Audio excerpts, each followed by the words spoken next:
চারদিকে সবুজের সমারোহ, মাঝখানে মাথা উঁচু করে দাঁড়িয়ে আছে বিশাল এক বাঁশঝাড়।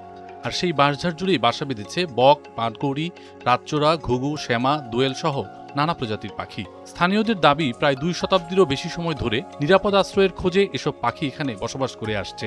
পাখিদের কারণেই বদলে গেছে গ্রামটির পরিচয়। পশ্চিম ডাঙ্গাপাড়া গ্রামের নাম এখন সবার মুখে পাখির গ্রাম। ডোমার উপজেলার সীমান্তবর্তী এলাকা চিলাহাটিতে প্রায় 4 একর 20 শতক জায়গা জুড়ে বিস্তৃত এই বিশাল বাঁশঝাড়কে ঘিরেই গড়ে উঠেছে পাখিদের নিরাপদ আবাসস্থল। বাঁশঝাড়ের মালিকরাও বসবাস করেন এর পাশেই। তারা জানান, তাদের পূর্বপুরুষদের সময় থেকেই এখানে পাখিদের বসবাস।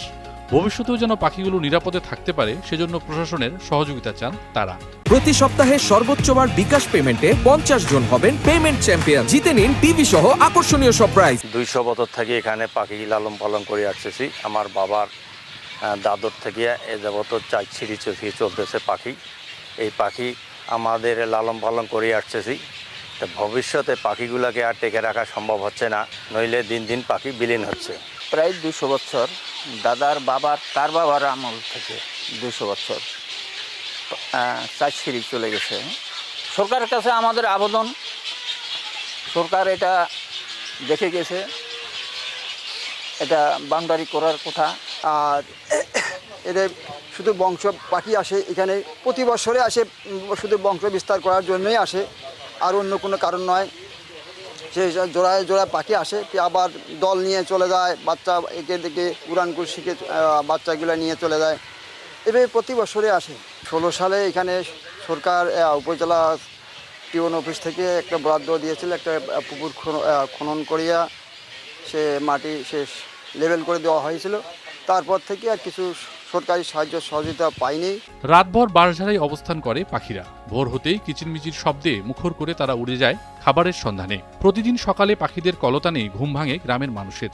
বিশাল এই পাখির অভয়ারণ্য দেখতে প্রতিদিনই বিভিন্ন এলাকা থেকে ভিড় করেন প্রকৃতিপ্রেমী ও দর্শনার্থীরা। এগুলো আসে এবং দূর দূরান্ত থেকে মানুষ এখানে দেখতে আসে পাখিগুলো। আর সেই ক্ষেত্র থেকে এখানে যদি সরকার তরফ থেকে আরও ভালো কোনো উদ্যোগ নেওয়া হয়, বসার জায়গা করা হয়, পাখিগুলো দেখার জন্য একটু ভালো মতো আরও সুযোগ সৃষ্টি করা হয়, এই ক্ষেত্রে খুব ভালো হয় আর কি। নিজ ভোগদাপুরীতে একটি বকের একটি অভয়ারণ্য দেখতে এসেছি। আমি নিজেও সংবাদকর্মী। আমি এসে যেটা দেখলাম যে এখানে আসলেই সুন্দর মনোরম পরিবেশে বকরা, যারা স্থানীয়ভাবে তারা বলছে যে বিভিন্ন প্রজাতির বক প্রায় 200 বছর থেকে এখানে বাস করছে। ব্যক্তিগত উদ্যোগে দীর্ঘদিন ধরে পাখিদের সংরক্ষণের প্রশংসা করে প্রয়োজনীয় সব ধরনের সহযোগিতার আশ্বাস দিয়েছেন ডোমার উপজেলা নির্বাহী কর্মকর্তা। চিলাহাটিতে একটি পাখির অভয়াশ্রম রয়েছে, তো এটি আসলে দেখতে যেমন সুন্দর, সেটা পরিবেশের ভারসাম্য রক্ষা করে। তো এখানে যারা গ্রামবাসী আছে তারা নিজ উদ্যোগে এই পাখিগুলো দেখভাল করে, এটা নিশ্চয়ই একটি ভালো দিক। আর আমাদের যে সরকারিভাবে যেটা আমরা করতে পারি, তো আমাদের উপজেলা প্রশাসনের পক্ষ থেকে এর আগে একটা পুকুর খনন করা হয়েছিল, এটা একটা উদ্যোগ নেওয়া হয়েছে অলরেডি। আর এছাড়াও এর সাথে যারা রিলেটেড আছে, যেমন আমাদের বন বিভাগ, তারপর প্রাণী সম্পদ অধিদপ্তর, তাদের সাথে আমি কথা বলেছি। আর আমার লোক ওখানে গিয়েছিল, তো ওটা পরিদর্শন করা হয়েছে। তো আমরা এটা চিন্তা ভাবনা করছি এটাকে আরও কিভাবে ভালো করা যায়। শুধু স্থানীয় পাখি নয়, শীত মৌসুমে বিভিন্ন প্রজাতির অতিথি পাখিও এসে যোগ দেয় এই পাখির গ্রামে। তবে অবৈধ শিকার, পর্যাপ্ত সংরক্ষণ ব্যবস্থা ও প্রয়োজনীয় সুযোগ সুবিধার অভাবে শতবর্ষের এই প্রাকৃতিক পাখির আবাসের অস্তিত্ব আজ হুমকির মুখে। পাখিদের বাঁচাতে উদ্যোগ নেবেন সংশ্লিষ্টরা, এমন চাওয়া স্থানীয়দের।